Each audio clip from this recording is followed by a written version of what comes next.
Surupaya.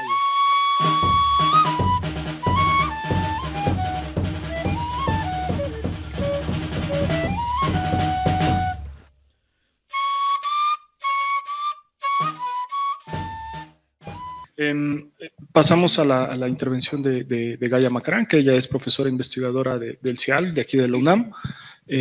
Más bien como ella me dijo que lo iba a poner más, un contenido más profundo también a los datos, ¿no? Articulando una discusión política que se da principalmente desde su trabajo que tiene que ver con las luchas indígenas en tierras bajas, ¿no? En Bolivia.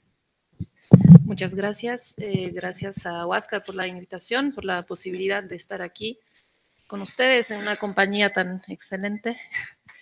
Sí, yo quería añadir, como tejiendo con lo que ya escuchamos de Pablo, de Raquel, de Huáscar, esa característica que ¿cómo podríamos caracterizar el estado actual de Bolivia en esas líneas que estaban en el cartel de dominación, mediación, sentidos disidentes, mostrando caso concreto, que es el caso de la lucha por el TIPNIS, con testimonios que recogimos con otros investigadores, perdón, el año pasado, en abril, cuando estuvimos allá por Trinidad, en la subcentral del TIPNIS, entonces les quería mostrar las voces que no se muestran muchas veces. Es más que hablar yo, quería dar la voz a los que hablan, pero no se escuchan, porque aquí en México sí nos llega el discurso del vicepresidente de Bolivia, de Evo Morales y de algunos ministros a lo mejor, pero no nos llegan las voces de los que sí realmente están allá resistiendo, luchando y quieren decirnos algo y decirnos, escúchennos, estamos diciendo la verdad, ¿no? Porque muchas veces cuando hablamos nosotros, los académicos, no nos creen. Resentidos, tienen algún asunto político, están manipulando datos o no saben nada qué pueden saber ellos. Entonces también mi objetivo es dar un poco más de ese enfoque de corazón, de testimonio, que pude allá escuchar y enmarcarlo en esa gran discusión, ¿no? No quiero aquí hacer como una etnografía, sino justo cuál es el sentido de ese testimonio en lo que aquí estamos discutiendo, qué es ese Estado, ¿no? ¿Qué es ese Estado del gobierno del MAS? ¿Qué podría ser? ¿Qué sentido tiene el Estado plural, plurinacional en caso de Bolivia que se planteaba? Hacer ese contraste entre la fuerza de lo popular que existió en el ciclo rebelde 2000-2005 y que llevó a ese, se suponía, cambio, y lo que hoy es esa reconstitución de la dominación estatal, que yo lo podría como ubicar y sistematizar en clave de la destrucción sistemática por parte del Estado de la autonomía social o societal en el sentido indígena. El Estado del MAS, el gobierno del MAS, para mí se dedica a eso, tiene la ambición de destruir cualquier tipo de autonomía social. Aquí hablo de autonomía económica, política y también cultural, identitaria, ¿no? Sobre todo en el sentido de pueblos indígenas. Entonces es una política de recolonización, si tomamos en cuenta todo ese esfuerzo de descolonizar, ¿sí? De luchar por la autonomía desde abajo que se tuvo, y lo que tenemos ahora es la imposición, esa reconstrucción del monopolio, o construcción incluso del monopolio del Estado, sobre esa potencia de lo popular, ¿no? Y en el sentido como más práctico, donde se da esa recolonización, por ejemplo, económica, pues es todo lo que nos describió Pablo, con las políticas extractivistas, con el apoyo a las grandes empresas transnacionales, a la agroindustria y la invasión a los territorios. Aquí también, Pablo, tenías una diapositiva que indicaba ya los territorios indígenas y áreas protegidas ya concesionadas a las mineras, a las empresas petroleras, ¿no? Entonces, además, añadió eso el decreto del presidente Evo Morales, que no recuerdo el número, perdón, que permite justo, abre a la explotación de recursos naturales las áreas protegidas y territorios indígenas, ¿no? Entonces, aquí también entramos al tema, ¿qué es el Estado plurinacional? Como nos dijo Pablo. Es un Estado que puede entrar a un territorio indígena y explotarlo y destruirlo nomás, donde está entonces el derecho territorial, el derecho del pueblo, de la nación indígena, ¿no? En ese sentido, vamos a tener otra recolonización política y también lo mencionamos aquí, como dijo Raquel, lo de los sindicatos. Organizaciones autónomas, organizaciones como la CIDOP, por ejemplo, que se iban creando, tardaron décadas para consolidarse y tuvieron mucha fuerza. Todavía en el conflicto del Tipnis en 2011, la CIDOP marchó en representación de todos los pueblos de las tierras bajas. Hoy en día están divididas, cooptadas, penetradas por el gobierno. Entonces, esa es como otro tipo de destrucción, ¿no? De esa capacidad de lo político, de hacer la política desde las mismas organizaciones, pueblos indígenas, que se vincula también con la cooptación, con la corrupción, clientelismo, y si eso no funciona, ese plan de zanahoria, vamos a tener la represión. Y en cuanto a lo cultural, lo identitario, o lo que se vincula también con lo económico, con lo político, porque ¿qué es realmente una otra propuesta societal desde lo indígena? Pues está todo eso vinculado, otro tipo de pensar, de otra manera de pensar la política, otro tipo de democracia, de organización, otro tipo de economía, que es la economía capitalista, por ejemplo, y también otra relación con el territorio, con la Pachamama, con la naturaleza. Todo eso se está destruyendo dentro de ese proyecto de modernización capitalista. Entonces, también colonizar con otro tipo de pensamiento ya más mercantil, y eso sería, como mencionaste, Pablo, la invasión de los cocaleros, ¿no? En el territorio de Tipnis vamos a tener ese problema de que se dice, son indígenas también, son aymaras, quechuas, pero aquí la discusión, ¿qué es lo indígena que nos interesa? El origen étnico o la gota de sangre, o más bien qué tipo de vida llevas, propones, ¿no? El proyecto. Entonces, en ese sentido, es un ataque también al pensamiento en modelos de vida que no sean modernos, ¿no? Civilizados, que puede sorprendernos a los que creen todavía en lo del gobierno indígena, ¿no? El gobierno indígena destruyendo realmente otros modos de pensar y de vivir, de producir la vida. Bien, entonces esos tres como niveles los quería mostrar con ejemplo de Tipnis, porque allá sí se evidenciaron bastante, ¿no? En ese caso concreto, como no tengo mucho tiempo, no voy a profundizar de qué se trató. Aquí Pablo nos presentó el mapa, que se trató de un proyecto carretero, que sabemos que detrás de ese proyecto carretero hay un proyecto también de extractivismo, hay gas, petróleo, justo por donde tenía que pasar la carretera, y además el tema de la coca, ¿no? Y de un asunto político que es entregar el territorio del Tipnis a los cocaleros, a las bases votantes del MAS. Entonces, eso es más o menos el contexto. Sabemos que hubo una gran marcha, la octava marcha indígena en 2011, que logró una ley 180 sobre la intangibilidad del Tipnis, que prohíbe ese tipo de proyectos como carreteras o explotación de recursos. ¿Qué pasó? Desde 2011 hasta 2017, el año pasado, en agosto, el 13 de agosto, Evo Morales proclama oficialmente una nueva ley, 969, que anula la intangibilidad del Tipnis, que después si me da tiempo, voy a profundizar un poquito qué dice esa ley. Entonces, ¿qué pasó? Desde esa gran victoria y conquista que fue la marcha en 2011, que parecía preservar la intangibilidad del territorio, a el año pasado, cuando todo eso se borra, ¿no? Ya no existe. Y todo eso justo es el resultado de esas tres dimensiones de lucha contra la autonomía y lucha contra, esa recolonización.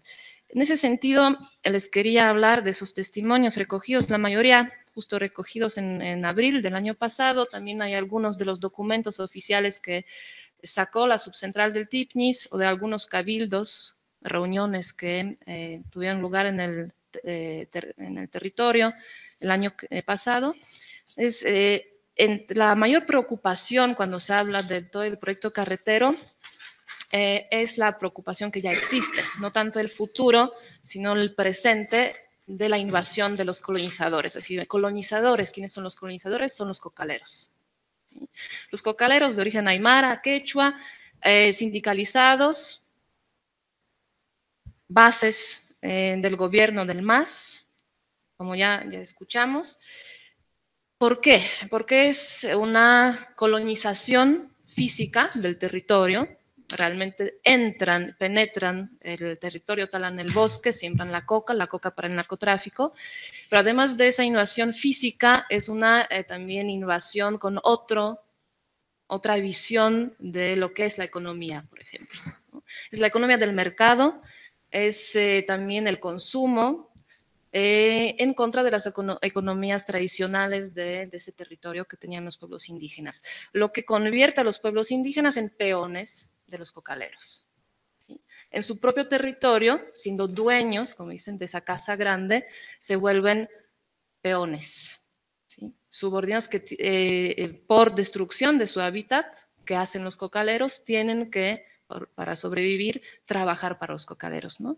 Y aquí algunos testimonios que voy a citar, que dicen, se están metiendo al corazón, al núcleo intangible, allá están metidos, y el gobierno se comprometió a sacar a esa gente y nunca lo ha hecho, ¿no? Dice, el gobierno tiene que desalojar toda esa gente, que nos están fregando, que están destruyendo el territorio, nuestra casa grande, que es donde habitamos nosotros. En la marcha se pidió el desalojo de esos colonos y nunca se lo cumplió el gobierno. En vez de desalojarlos, metió más. Seguramente ahí lo van a seguir metiendo. Si nosotros nos callamos, no vamos a decir nada, van a estar felices ellos. Vemos aquí también ese vínculo, ¿no? Colonizadores, cocaleros y el gobierno. Según la ley debería desalojarlos y lo que hace es meter más, porque es su base realmente política. Dicen, entraron los colonos con dinamita, comenzaron a pescar, para nosotros quedaba casi nada.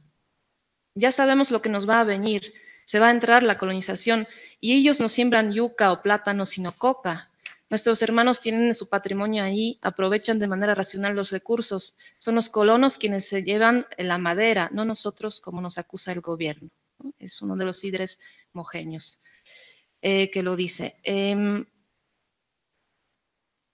También subraya en sus testimonios esa diferencia entre la preocupación de los cocaleros y su visión más comercial y la preocupación de los mismos indígenas del lugar, que dice, nosotros nos preocupamos por la alimentación, no nos preocupamos de tener un negocio, no decimos que la plata nos sirve, nos conformamos con lo material. Nuestra gran preocupación es tener algo que comer. Como ya no hay mucho para pescar ni cazar, no nos queda otra cosa que trabajar para tener un poco de dinero, trabajar para los cocaleros. ¿Por qué no hay nada que pescar?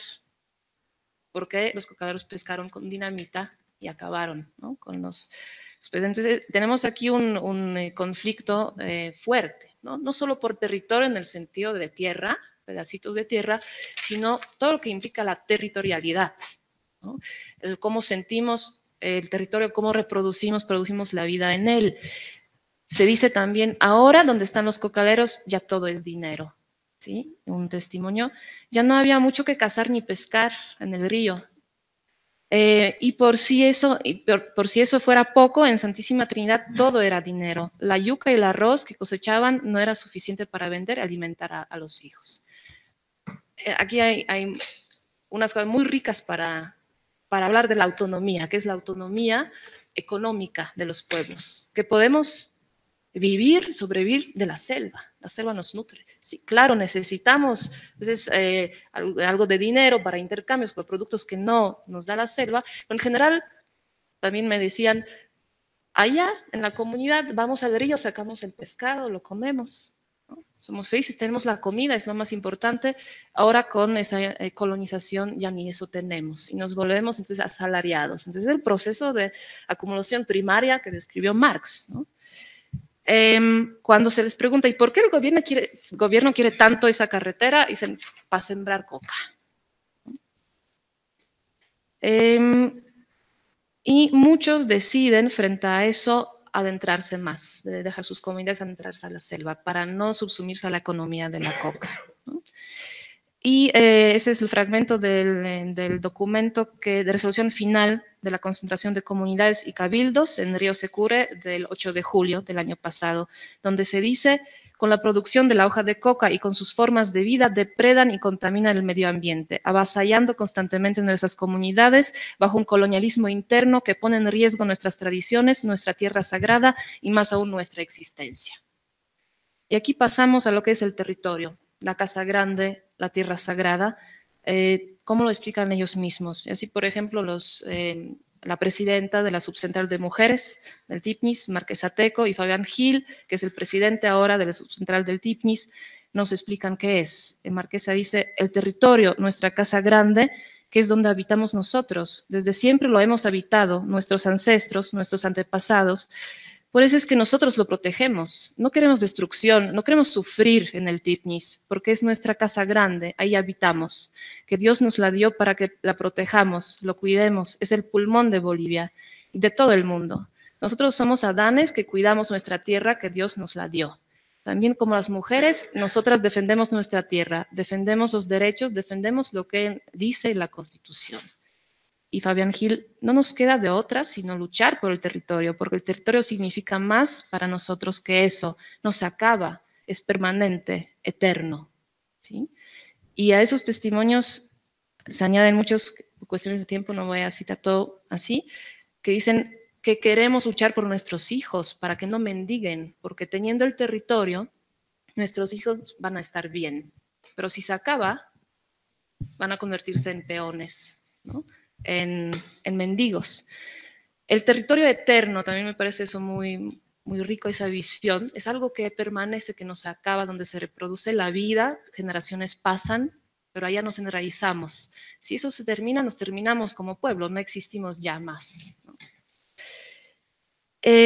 Pasando a la dimensión sociopolítica, para ilustrar esos procesos de destrucción de la autonomía política de las organizaciones, en los testimonios se observa mucho el desencanto con la figura de Evo Morales, que se creía hermano, en algún tiempo se decía Evo Morales era nuestro hermano, y con todas esas políticas se dice, pensábamos que con ese gobierno indígena todo iba a caminar, así como él, o sea, Evo, dice que gobierna obedeciendo al pueblo, nosotros vemos que es todo lo contrario, creo que es nomás presidente de los cocaleros. Y otro, estamos demandando al gobierno nacional del Estado plurinacional el respeto a la vida de los pueblos indígenas que estamos ahí viviendo. No podemos entender nosotros que en un gobierno indígena se estén violando derechos indígenas, ¿no?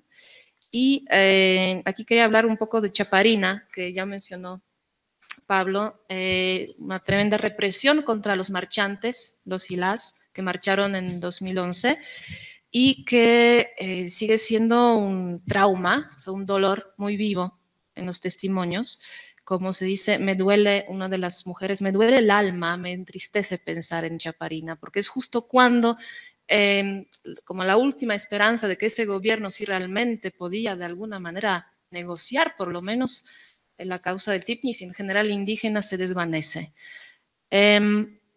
Cuando se describe, por ejemplo, contra el discurso oficial, que dice que no fue para tanto, no hubo muertos ni heridos, una de las mujeres me dijo, cuando llegamos a San Borja ya llevamos 3 muertos. Y yo digo, el gobierno dijo que no hubo muertos, hubo 9 muertos en total, entre niños, jóvenes y adultos, heridos muchos, heridos, maltratados, de todo.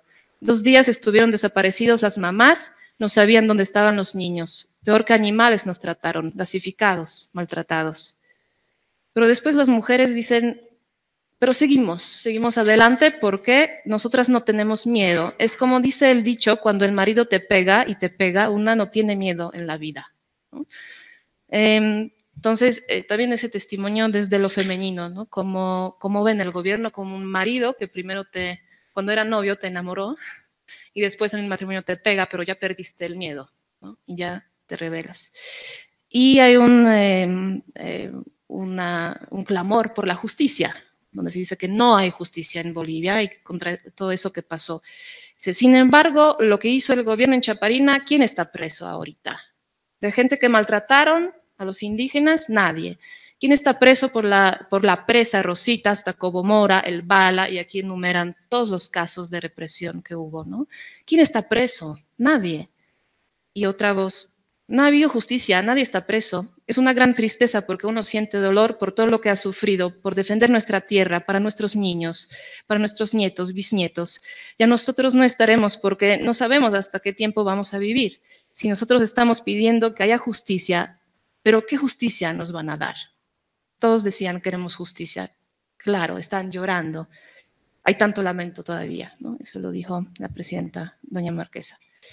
No hay justicia y además uno de los responsables de esa represión, Sacha Laurenti, fue después nombrado representante de derechos humanos ante la ONU del gobierno. Entonces, no solo no hay justicia, es absurdo, ¿no?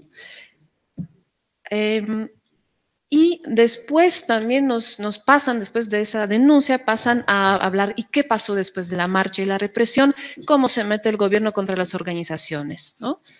Y uno de los dirigentes en el Cabildo allá en Trinidad decía, cuando el pueblo se levanta a defender el territorio del Tipnis en la 8ª marcha, empieza esa persecución.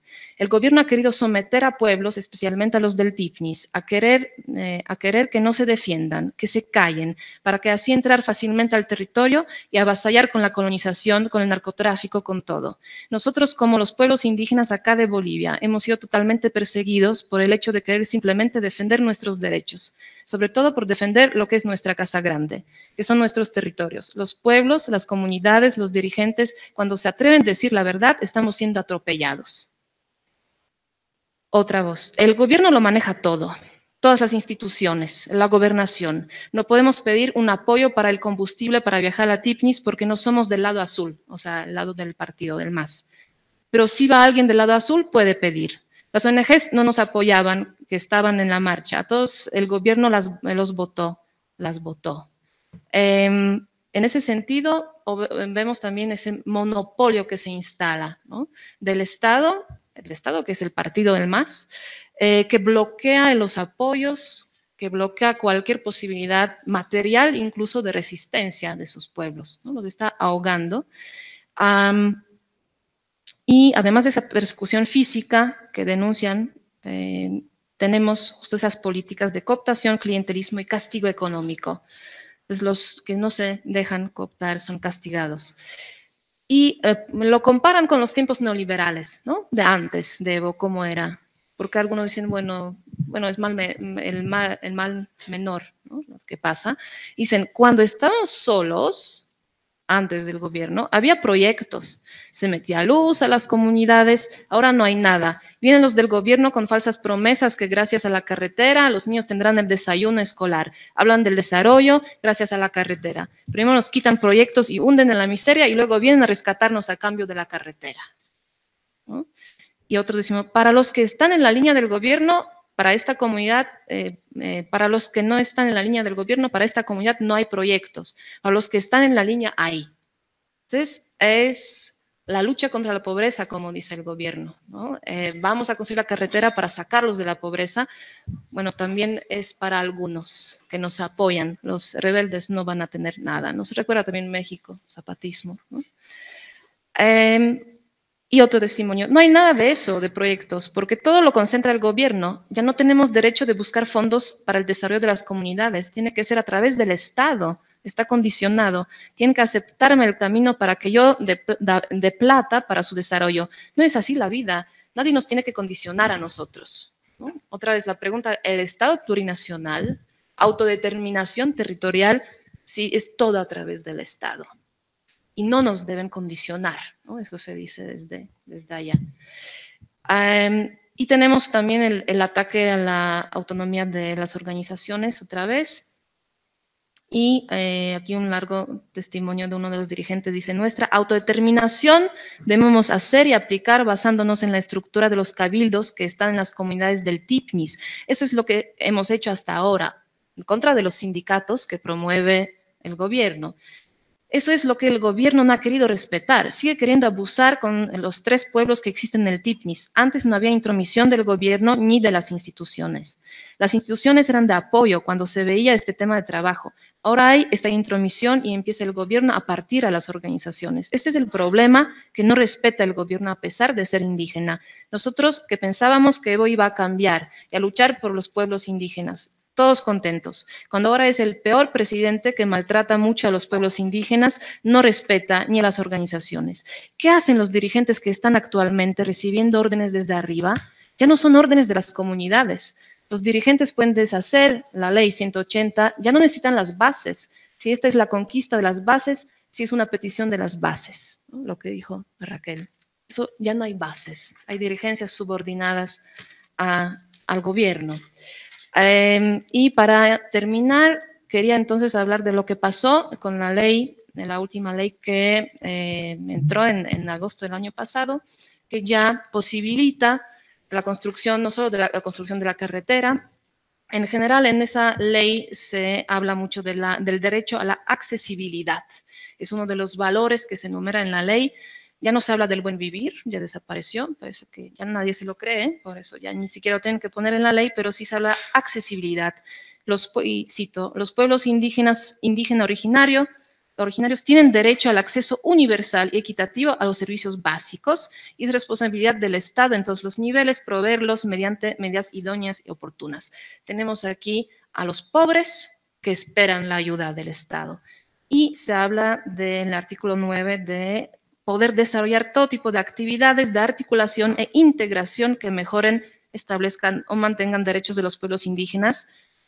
Cuidado, derechos de los pueblos indígenas a la libre circulación a través de la apertura de caminos, carreteras, sistemas de navegación fluvial, área de los aviones en el TIPNIS incluso, y otras.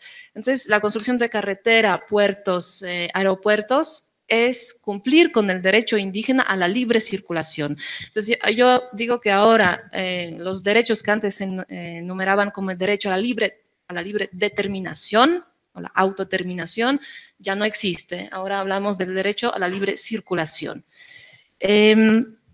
Hay muchas cosas más en esa ley que permiten, por ejemplo, empresas privadas, explotación de recursos, trabajo de los indígenas de TIPNIS para los privados, etcétera, ¿no?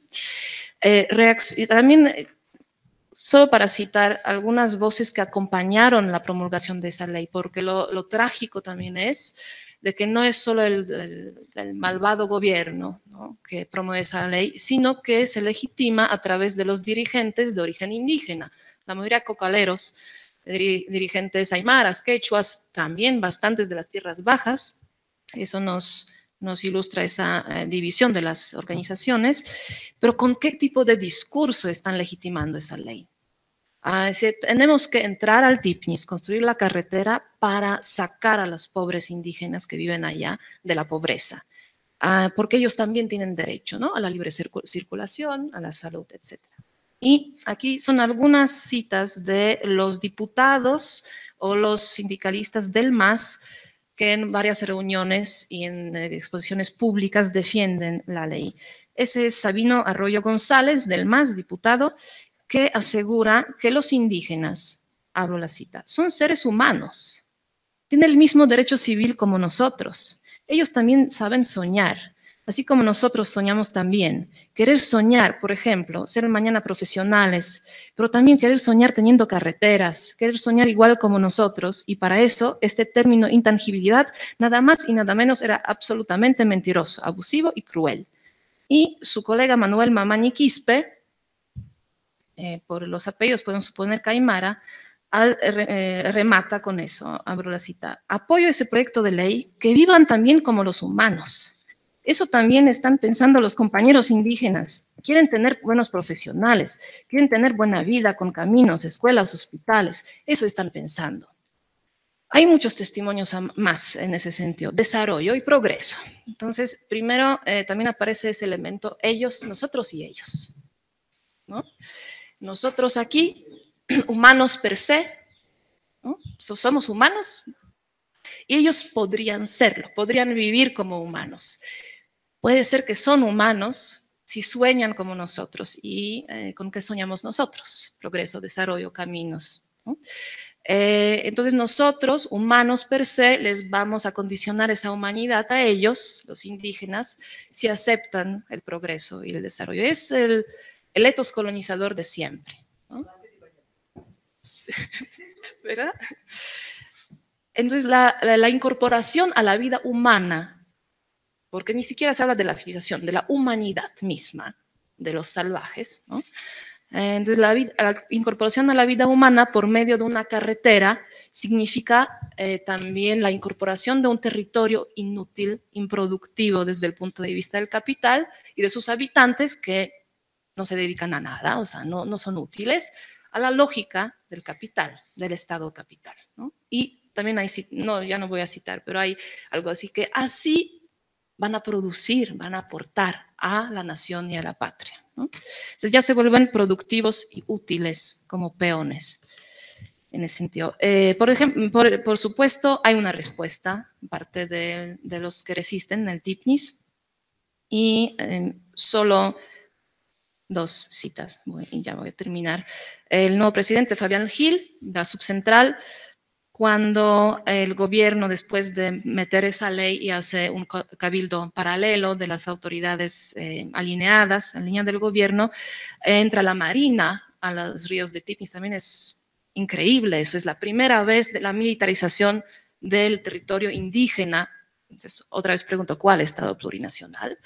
Y cuando los indígenas en resistencia se oponen, ponen alambres incluso en el río incluso se enfrentan contra la Marina, gritando el territorio se respeta, carajo, ¿no? Entonces es la disputa por el Estado plurinacional, no lo que hacemos en la academia es plurinacional, ¿qué significa? Esa es la disputa por el Estado plurinacional, el territorio se respeta y entra la Marina, ¿no? Y dice Fabián Gil a la prensa, él será el presidente, pero no es el dueño del territorio. Los que deciden son los nativos que viven dentro del territorio. Ellos van a decidir qué se hará con el territorio en ese encuentro y cómo defenderlo. Aquí habla del encuentro que van a tener. Y las mujeres del TIPNIS también le responden al presidente cuando acusa a los defensores ser de derecha, del onejismo infantil, todo lo que quieran. Las mujeres le contestan eso. Señor presidente, quiere investigar a las ONGs, inicie su investigación. Nosotras seguiremos defendiendo nuestro patrimonio y nuestra casa grande, porque el que apoya no es en ninguna ONG, el que apoya económicamente y materialmente es el propio pueblo boliviano. Lo hace porque está consciente que debe proteger su patrimonio para nuestros hijos y para las futuras generaciones. Nosotras, las mujeres del TIPNIS, defenderemos con nuestras vidas nuestro hábitat, y si quiere que corra sangre por los ríos del TIPNIS, correrá. Le decimos muy claro que esta carretera no pasará por el TIPNIS. Gracias.